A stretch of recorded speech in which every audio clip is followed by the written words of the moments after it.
So coming in directly from Cape Town, South Africa, I landed in Kigali Airport at around midnight for the very first time.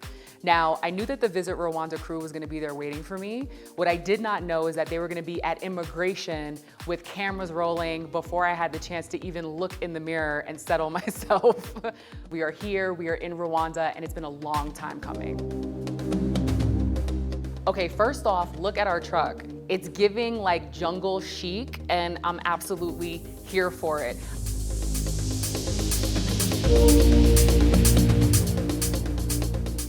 About an hour and a half into the 3-hour ride from Kigali City into Akagera National Park, we stopped at Imigongo Art Gallery.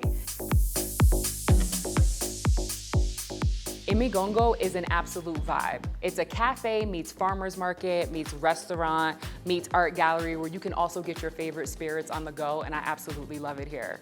We stopped in to have a quick chat with the founder, Charles Ashimwe, to see what the thought process was behind this place, and also what artists and entrepreneurs that he's bringing in and working with. Imigongo is the first project we did here. Okay. It was about conserving the art that's been existing for more than 200 years. Which is based on geometry, color, and modeling. But the concept was around building a company, a social enterprise that brings about innovation and creativity in like rural areas. Wow. And Imigongo, I was getting a little bit of an education on this on the way over here. It's a slang terminology? No, Where does the word come from? A form of art, okay. Yeah.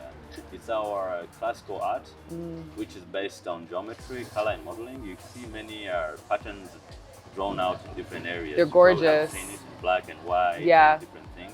But it's not a slang, it's just a form of art. Okay. Yeah. Are you an artist?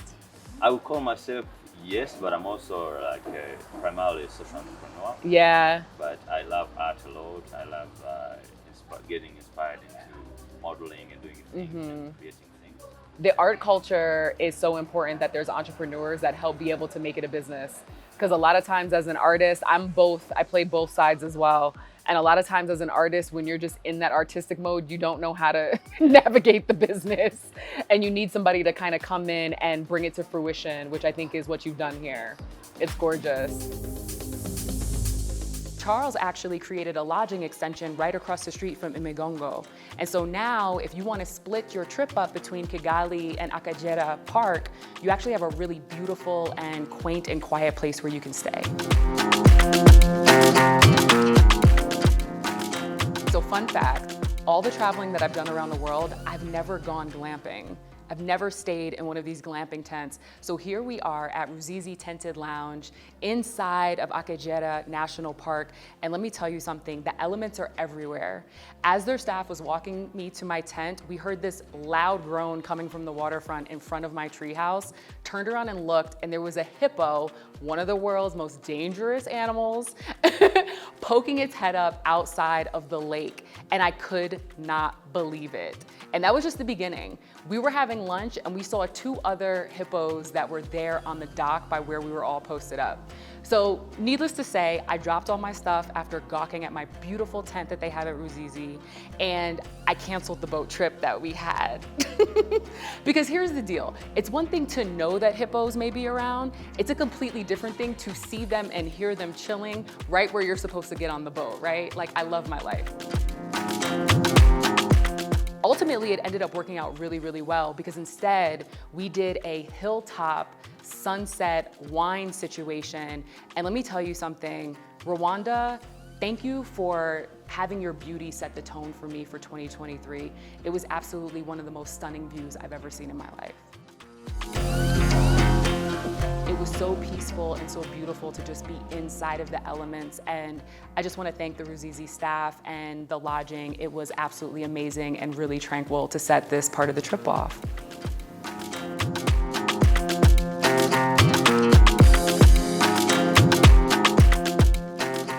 Akagera National Park is massive. It's actually bigger than the size of Kigali City. And so after you sign your life away on their release form and you get inside of the gates of the park, the animals are there, but what I love about it the most is that it's so large that the animals are free.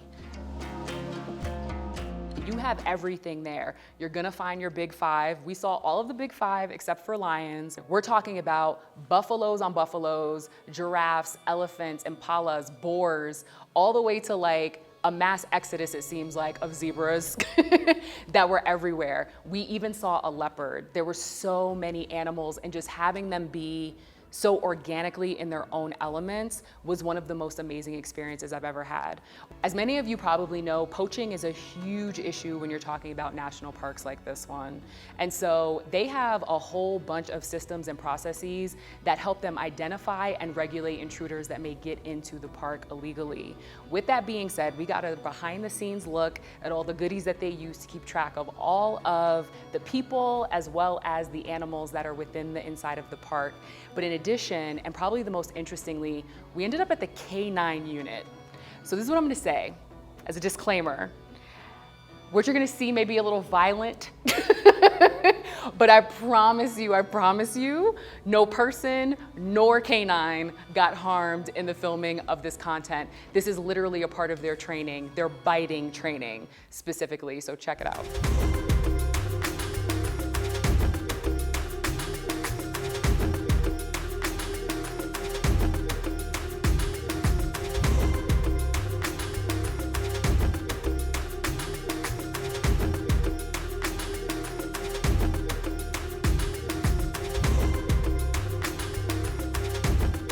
What I will tell you, if you're going to Akagera Park and you're actually doing the ride from south to north, it is a 7-hour ride. So I'm gonna need you to pack your patience. And if you get car sick, I'm gonna need you to pack your Dramamine.